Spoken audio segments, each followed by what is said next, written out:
സ്വർണ്ണക്കൊള്ളയിൽ അറസ്റ്റിലായ തിരുവിതാംകൂർ ദേവസ്വം ബോർഡ് മുൻ president A പത്മകുമാറിനായുള്ള SITയുടെ custody അപേക്ഷ കൊല്ലം വിജിലൻസ് കോടതി ഉടൻ പരിഗണിക്കും. വിവരങ്ങളുമായി തിരുവനന്തപുരത്ത് നിന്ന് ഉമേഷ് ബാലകൃഷ്ണൻ, കൊല്ലത്ത് നിന്ന് അരുൺരാജ് എന്നിവർ ചേരുന്നു. ആദ്യം അരുൺരാജിലേക്ക്. അരുൺരാജ്, ഇന്ന് കൊല്ലം വിജിലൻസ് കോടതി വാർത്തയുടെ കാര്യത്തിൽ ശ്രദ്ധാകേന്ദ്രമായിരിക്കുകയാണ്. എ പത്മകുമാറിന്റെ കേസ് വരുന്നുണ്ട്, എ പത്മകുമാറിന്റെ കസ്റ്റഡി അപേക്ഷ വരുന്നുണ്ട്. അതോടൊപ്പം ഈ സ്വർണ്ണക്കൊള്ളയുമായി ബന്ധപ്പെട്ട മറ്റു ചില കേസുകൾ കൂടി വിജിലൻസ് കോടതിയിൽ വരുന്നതായാണ് നമുക്ക് ലഭിക്കുന്ന സൂചനകൾ. എന്തൊക്കെയാണ് കൊല്ലത്ത് നിന്ന് നൽകാൻ കഴിയുന്ന വിവരങ്ങൾ, അരുൺരാജ്?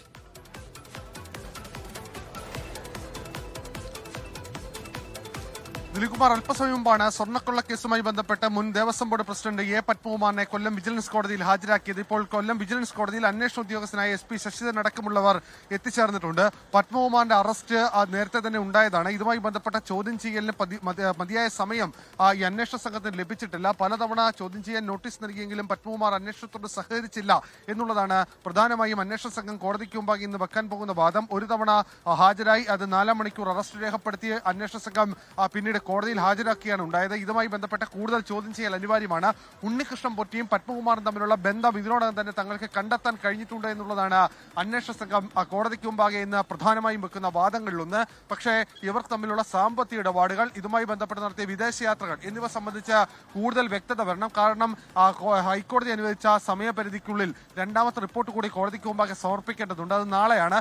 അതുകൊണ്ട് തന്നെ ഈ കേസിൽ ഏറ്റവും നിർണായകമാകാൻ പോകുന്നത് പത്മകുമാറാണ്. പത്മകുമാറിന്റെ മൊഴിയാണ്. നമുക്ക് ഈ ദൃശ്യങ്ങൾ കാണാം. പത്മകുമാറിനെ ഈ വിജിലൻസ് കോടതിക്കുള്ളിലേക്ക് ഇപ്പോൾ പ്രവേശിപ്പിച്ചിട്ടുണ്ട്. ഇതിനുള്ളിൽ 2 ദിവസത്തെ കസ്റ്റഡിയാണ് ഇപ്പോൾ അന്വേഷണ സംഘം ആവശ്യപ്പെട്ടിരിക്കുന്നത്. ഈ 2 ദിവസത്തെ കസ്റ്റഡിയിൽ ഇതുമായി ബന്ധപ്പെട്ട കൂടുതൽ വിവരങ്ങൾ കണ്ടെത്താൻ കഴിയും എന്നുള്ളതാണ് പത്മകുമാറിന് വേണ്ടി SIT വാദിക്കുന്നത്. അതേസമയം പത്മകുമാറിന്റെ അഭിഭാഷകൻ പറയുന്നത് ഈ കേസുമായി ബന്ധപ്പെട്ട് ബോർഡിന്റെ തീരുമാനപ്രകാരമാണ് തങ്ങൾ ഇത് ചെയ്തത്. ഇക്കാര്യത്തിൽ ഉദ്യോഗസ്ഥർ നൽകിയ ശുപാർശ അത് പൂർണ്ണതോതിൽ അത് റിപ്പോർട്ടായി അംഗീകരിക്കുക മാത്രമാണ് ചെയ്തത്. നേരിട്ടോ അല്ലാതെയോ ഇതുമായി ബന്ധപ്പെട്ട് പത്മകുമാറിന്റെ ബന്ധമില്ല എന്നുള്ളതാണ്. പക്ഷേ അതിനെ ഖണ്ഡിക്കുന്ന വിവരങ്ങൾ, ഖണ്ഡിക്കുന്ന രേഖകൾ തെളിവായി തന്നെ ഇപ്പോൾ അന്വേഷണ സംഘത്തിന് മുമ്പിൽ ലഭിച്ചിട്ടുണ്ട്. കാരണം പത്മകുമാറും ഉണ്ണികൃഷ്ണൻ പൊറ്റിയും തമ്മിൽ വളരെ അടുത്ത സൗഹൃദം ഉണ്ടായിരുന്നു. ഈ സൗഹൃദമാണ് പിന്നീട് ഈ സ്വർണ്ണക്കൊള്ളയിലേക്ക് അടക്കം നയിച്ചത്. ഇതുമായി ബന്ധപ്പെട്ട ചില നിയമനങ്ങൾ, അത് ഏറ്റവും പ്രധാനം ഈ ജയശ്രീയുടെ അടക്കം നിയമനങ്ങളിൽ പത്മകുമാറിന് നേരിട്ട് ബന്ധമുണ്ടായിരുന്നു. ചില താല്പര്യങ്ങൾ അക്കാര്യത്തിൽ ഉണ്ടായിരുന്നു എന്നുള്ള വിവരം കൂടി SITക്ക് ലഭിച്ചിട്ടുണ്ട്. ഇതുമായി ബന്ധപ്പെട്ട് കൂടുതൽ പേരുടെ മൊഴി കഴിഞ്ഞ ദിവസങ്ങളിലടക്കം രേഖപ്പെടുത്തിയിട്ടുണ്ട്. എന്തായാലും അല്പസമയത്തിനകം തന്നെ ഈ കസ്റ്റഡി അപേക്ഷ കോടതി പരിഗണിക്കും. കസ്റ്റഡി അപേക്ഷയിൽ 2 ദിവസത്തെ കസ്റ്റഡിയാണ് പ്രധാനമായും അന്വേഷണ സംഘം ആവശ്യപ്പെട്ടിരിക്കുന്നത്. അക്കാര്യത്തിൽ കോടതി എടുക്കുന്ന നിലപാടായിരിക്കും ഏറ്റവും പ്രധാനം. 2 ദിവസത്തെ കസ്റ്റഡി കൊടുത്താൽ വൈദ്യപരിശോധനയ്ക്ക് ശേഷം തിരുവനന്തപുരത്തേക്ക് പത്മകുമാറിനെ കൊണ്ടുപോകും. പിന്നീട് അവിടെ വെച്ചായിരിക്കും കൂടുതൽ ചോദ്യം ചെയ്യലടക്കം നടക്കുക. ഇതിനുശേഷം മുരാരി ബാബുവിന്റെ ജാമ്യാപേക്ഷയിലും കോടതി ഇന്ന് വിധി പറയുന്നുണ്ട്. നേരത്തെ തന്നെ വാദം പൂർത്തിയാക്കിയതാണ്. ഈ ഉദ്യോഗസ്ഥരെന്ന നിലയിൽ മാത്രമാണ് താൻ ഇക്കാര്യത്തിൽ പ്രവർത്തിച്ചത്. ഇതിനപ്പുറം ഈ കൊള്ള, ശബരിമലയിലെ സ്വർണ്ണക്കൊള്ളയിൽ തനിക്ക് പങ്കില്ല എന്നുള്ളതാണ് മുരാരി ബാബുവിന്റെ അഭിഭാഷകൻ കോടതിക്ക് മുമ്പാകെ വാദിച്ചത്. പക്ഷേ ഇതിനെ പൂർണ്ണമായി SIT എതിർക്കുകയാണ്. നേരിട്ടും ഇക്കാര്യത്തിൽ തെളിവുകൾ തങ്ങൾക്ക് ലഭിച്ചിട്ടുണ്ട്. മുരാരി ബാബു ഈ കേസിലെ ഏറ്റവും പ്രധാനപ്പെട്ട പ്രതിയാണെന്നും ഈ കേസുമായി ബന്ധപ്പെട്ട ഉണ്ണികൃഷ്ണൻ പൊറ്റിയെ ഈ കേസുമായി അടുപ്പിക്കുന്നതും അതുപോലെ തന്നെ ഈ കേസിന്റെ ഒരു പ്രൈം എന്ന ഫാക്ടിൽ അത് മുരാരി ബാബു ഉണ്ട് എന്നുള്ളതാണ് SIT കോടതിക്ക് മുമ്പാകെ സമർപ്പിച്ചിരിക്കുന്ന റിപ്പോർട്ടിലുള്ളത്. എന്തായാലും 2 പ്രധാനപ്പെട്ട ഒരു കാര്യങ്ങളിലേക്ക് കോടതി കിടക്കുന്നു. ഒന്ന്, കസ്റ്റഡിയിലേക്ക് നൽകുകയാണെങ്കിൽ അത് 2 ദിവസം തന്നെ കൊടുക്കുമോ എന്നുള്ളതും അതുപോലെ തന്നെ മുരാരി ബാബുവിന് ജാമ്യം ലഭിക്കുമോ എന്നുള്ളതും ഇന്ന് ഏറെ നിർണായകമാണ്. ശബരിമല സ്വർണ്ണക്കൊള്ള കേസുമായി ബന്ധപ്പെട്ട് SITയുടെ സംഘത്തലവൻ തന്നെ നേരിട്ട് കോടതിയിൽ ഹാജരായിട്ടാണ് ഇതുമായി ബന്ധപ്പെട്ട വിവരങ്ങൾ ഇന്ന് ഇപ്പോൾ എ പത്മകുമാറിനെ കൊല്ലത്ത് കോടതിയിലേക്ക് കൊണ്ടുവന്നപ്പോൾ അദ്ദേഹത്തെ കൈവിലങ്ങ് അണിയിച്ചിട്ടില്ല എന്നാണ് മനസ്സിലാക്കാൻ കഴിയുന്നത്. നേരത്തെ എൻ വാസുവിനെ കൊണ്ടുവന്നപ്പോൾ കൈവിലങ്ങ് അണിയിച്ച് കൊണ്ടുവന്നത് വിവാദമായിരുന്നു. അതേ തുടർന്നാണോ ഇപ്പോൾ ഈ കാര്യത്തിൽ എ പത്മകുമാറിനെ കൊല്ലത്ത് വിജിലൻസ് കോടതിയിലേക്ക് കൊണ്ടുവരുമ്പോൾ കൈവിലങ്ങ് അണിയിക്കേണ്ടതില്ല എന്ന നിർദ്ദേശം ഉന്നതങ്ങളിൽ നിന്ന് നൽകിയത്? ദിലീപ്കുമാർ, തീർച്ചയായും. കാരണം ഭാരതീയ ന്യായ സംഹിതയിലെ പുതിയ വകുപ്പുകൾ പ്രകാരം ഇത് ക്രിമിനൽ കുറ്റം, അത് ഏതെങ്കിലും തരത്തിൽ ബലാത്സംഗ കുറ്റമോ അല്ലെങ്കിൽ കൊടും കുറ്റവാളികളോ ആണെങ്കിൽ മാത്രമേ ഇത്തരത്തിൽ കൈവിലങ്ങ് അണിയിക്കാവൂ എന്നുള്ളതാണ് ഈ ഭാരതീയ ന്യായ സംഹിതയിലെ പുതിയ ചട്ടപ്രകാരം പറയുന്നത്. അത്തരം ചട്ടം നിലനിൽക്കുമ്പോഴാണ് എൻ വാസുവിനെ കോടതിക്കുള്ളിലാകെ കൊണ്ടുവരുമ്പോൾ ഒരു കൈയിൽ കൈവിലങ്ങ് അണിയിച്ചിരുന്നത്. ഇത് സ്പെഷ്യൽ ബെഞ്ച് റിപ്പോർട്ടായി സംസ്ഥാന പോലീസ് മേധാവിക്ക് സമർപ്പിച്ചിരുന്നു. ഈ റിപ്പോർട്ടിന്റെ അടിസ്ഥാനത്തിൽ ഈ കൊണ്ടുവന്ന പൂജപ്പുരയിലെ ജയിലിലെ പോലീസ് ഉദ്യോഗസ്ഥർക്കെതിരെ നടപടിയിലേക്കടക്കം സേന കടക്കുമ്പോഴാണ് പത്മകുമാറിനെ ഇന്ന് കൊണ്ടുവന്നത്. പക്ഷേ പത്മകുമാറിനെ കൊണ്ടുവരുമ്പോൾ നമ്മൾ ആദ്യം ശ്രദ്ധിച്ച് അദ്ദേഹത്തിന്റെ കയ്യിൽ ഏതെങ്കിലും തരത്തിൽ ഇത്തരത്തിൽ കൈബിലങ്ങൾ അണിയിച്ചിട്ടുണ്ടോ എന്നുള്ളതാണ്. പക്ഷേ അത്തരത്തിൽ കൈബിലങ്ങൾ അണിയിച്ചിട്ടില്ല. പക്ഷേ ഒരു ചെറു ചിരിയോടെയാണ് പത്മകുമാർ ഈ കോടതിക്കുള്ളിലേക്ക് കയറിയിരിക്കുന്നത്. ഇതുമായി ബന്ധപ്പെട്ട പോലീസ് ഉദ്യോഗസ്ഥർ ഒരു ജാഗ്രത ഇക്കാര്യത്തിൽ കാണിച്ചിട്ടുണ്ട്. കാരണം നേരത്തെ പ്രശ്നങ്ങളിലേക്ക് കടക്കാൻ നയിച്ച സാഹചര്യമാണ്. അതുകൊണ്ട് കൈവിലക്ക് അണിയിക്കട്ട എന്ന നിലപാട് ഇപ്പോൾ പ്രത്യേക അന്വേഷണ സംഘം എടുക്കുകയായിരുന്നു.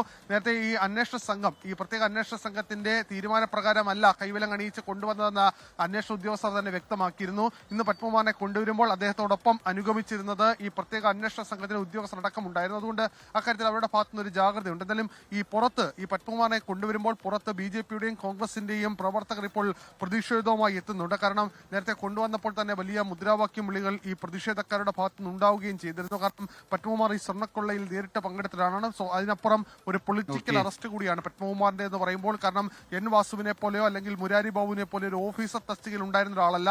പകരം ഒരു ഗവൺമെന്റ് നിയോഗിച്ച ഗവൺമെന്റ് അപ്പോയിന്റ്മെന്റ് ആയിട്ടുള്ള ഒരു പോസ്റ്റിൽ ഇരുന്ന വ്യക്തിയാണ്. അതുകൊണ്ട് ഒരു പൊളിറ്റിക്കൽ ഒരു ബാക്ക്ഗ്രൗണ്ട് കൂടി പത്മകുമാർ അറസ്റ്റുമായി ബന്ധപ്പെട്ടും അതുപോലെ തന്നെ ഇന്ന് കോടതിയിലേക്ക് കൊണ്ടുവരുമ്പോഴും ഉണ്ട്. അതുകൊണ്ട് തന്നെ പ്രതിഷേധം കൂടുതൽ കണക്കാനുള്ള സാധ്യത കണക്കിലെടുത്ത് കനത്ത പോലീസ് വിന്യാസമാണ് കോടതി പരിസരത്തും അതുപോലെ തന്നെ ഇതുമായി ബന്ധപ്പെട്ട് വിവിധ സ്ഥലങ്ങളിൽ ഇപ്പോൾ ക്രമീകരിച്ചിട്ടുള്ളത്. അല്പസമയത്തിനകം തന്നെ പത്മകുമാറിന്റെ കസ്റ്റഡി അപേക്ഷ കോടതി പരിഗണിക്കും.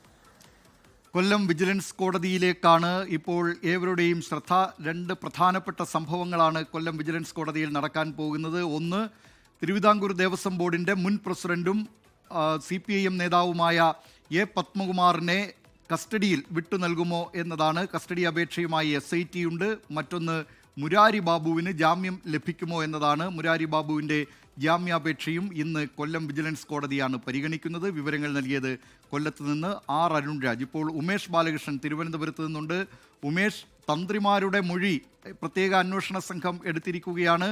ഈ മൊഴിയുടെ വിശദാംശങ്ങൾ എന്തെങ്കിലും അറിവായിട്ടുണ്ടോ ഉമേഷ്?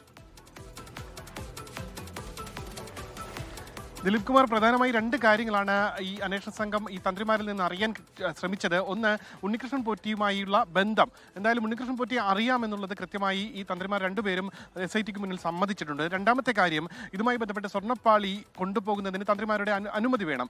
എങ്ങനെയാണ് ഈ അനുമതി നൽകുന്നതിലേക്ക് കാര്യങ്ങൾ എത്തിയത് എന്നുള്ള ചോദ്യമായിരുന്നു. അത് ഉദ്യോഗസ്ഥന്മാർ പറഞ്ഞതനുസരിച്ചാണ് തങ്ങൾ ഈ അനുമതി നൽകിയത്, സ്വർണ്ണപ്പാളി കൊണ്ടുപോകാനുള്ള അനുമതി നൽകിയത് എന്നുള്ള മറുപടിയാണ് നൽകിയിരിക്കുന്നത്. ഇത് പ്രാഥമികമായ ഒരു മൊഴിയെടുക്കൽ മാത്രമാണ്. അടുത്ത ഘട്ടം ഇനി ഇതിലേക്ക് കടക്കേണ്ടതുണ്ട്. പ്രധാനമായി ഈ മൊഴിയെടുക്കലുമായി ബന്ധപ്പെട്ട ഈ മൊഴിയിൽ ലഭിച്ച വിവരങ്ങൾ അത് ഇനി മറ്റ് പ്രതികളുടെ ബന്ധങ്ങളുമായുള്ള ഇനി ക്രോസ് ചെക്ക് ചെയ്യേണ്ടതുണ്ട്. അതിനുശേഷമായിരിക്കും മറ്റെന്തെങ്കിലും നടപടിയിലേക്ക്, അതായത് ഇനി വീണ്ടും ചോദ്യം ചെയ്യേണ്ടതുണ്ടോ അല്ലെങ്കിൽ മൊഴിയെടുക്കേണ്ടതുണ്ടോ തുടങ്ങിയ നടപടിക്രമങ്ങളിലേക്ക് കടക്കേണ്ടതുണ്ടോ എന്നുള്ള കാര്യത്തിൽ ഒരു അന്തിമ തീരുമാനം SIT എടുക്കുക. എന്തായാലും പ്രാഥമിക നടപടികൾ പൂർത്തിയാക്കിയിരിക്കുന്നു. തിരുവനന്തപുരത്ത് SIT ഓഫീസിലെത്തിയാണ് ഇരുവരും മൊഴി നൽകിയത്. എന്തായാലും ഇരുവരും ഇക്കാര്യം സമ്മതിച്ചിരിക്കുന്നു. ഉണ്ണികൃഷ്ണൻ പോറ്റി, പ്രധാന പ്രതിയായ ഉണ്ണികൃഷ്ണൻ പോറ്റിയെ അറിയാം. എന്നാൽ അതുമായി ബന്ധപ്പെട്ട മറ്റെന്തെങ്കിലും ഇടപെടലുകൾ, ഉണ്ണികൃഷ്ണൻ പോറ്റിയുമായി ബന്ധപ്പെട്ട എന്തെങ്കിലും ഇടപെടലുകൾ, പണമിടപാടുകൾ എന്നിവയെല്ലാം നടത്തിയിട്ടുണ്ടോ തുടങ്ങിയ കാര്യങ്ങൾക്കെല്ലാം ഈ എന്ത് മറുപടി നൽകി എന്നുള്ള കാര്യം ഇപ്പോഴും വ്യക്തമല്ല. എന്തായാലും ഈ മൊഴി ഇനി വിശദമായി SIT പരിശോധിക്കും. അതിനുശേഷമായിരിക്കും അടുത്ത നടപടിയിലേക്ക് കടക്കുക. ദിലീപ് കുമാർ, ലോകത്തെവിടെയായാലും ഏത് സമയത്തും 24 വാർത്തകളും ഓഗ്മെന്റഡ് റിയാലിറ്റി പാക്കേജുകളും എക്സ്പ്ലെയിനറുകളും വിശദമായി കാണാൻ